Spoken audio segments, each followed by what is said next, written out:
Hello everyone. Today I'll be talking about fluid statics, specifically Archimedes' principle.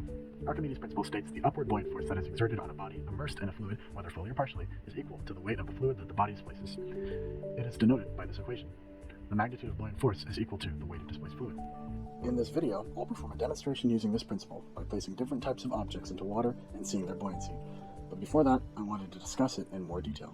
Archimedes discovered this principle when tasked with figuring out whether the crown of King Herod II was pure gold or had traces of silver mixed into it.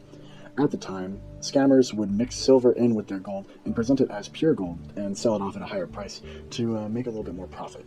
And King Herod II was suspicious that his crown may not have been 100% gold.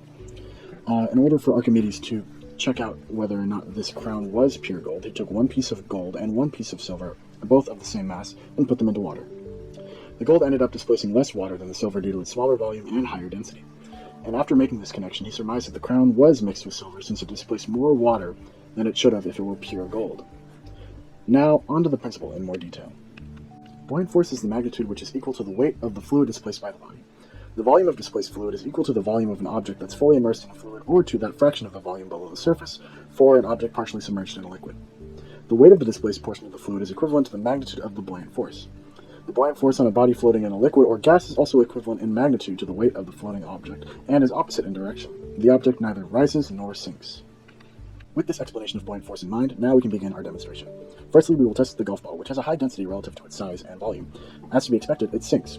This is because the amount of volume displaced was not enough to match the density and create a buoyant force that would keep this golf ball afloat.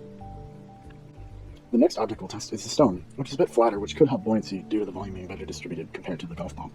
Though, due to its density, it also falls to the bottom, like the golf ball, for the same reason of not being able to displace enough volume to keep it afloat. Now let's try a nail. The mass on this object is smaller, but this doesn't stop the object from sinking since it's unable to displace any volume given its shape and size. Next we have aluminum foil, which is a very lightweight material, and it's about the same size as the stone we just tested. Due to it having a lighter density relative to its volume compared to what we've tested prior, it is able to stay afloat. Another object with low density and high volume is cork, which is the phellem layer of bark tissue from oak trees. Much like the aluminum, it is able to stay afloat in the water since its density is proportionally smaller compared to the amount of volume displaced and buoyancy force generated. For our final test, I wanted to simply see if more corks combined together could hold the added weight of both the golf ball and the stone. Given that the combined corks have a greater buoyant force, the makeshift cork raft was able to support the weight of both objects with relative ease since they were stronger than the density of both the objects it carried.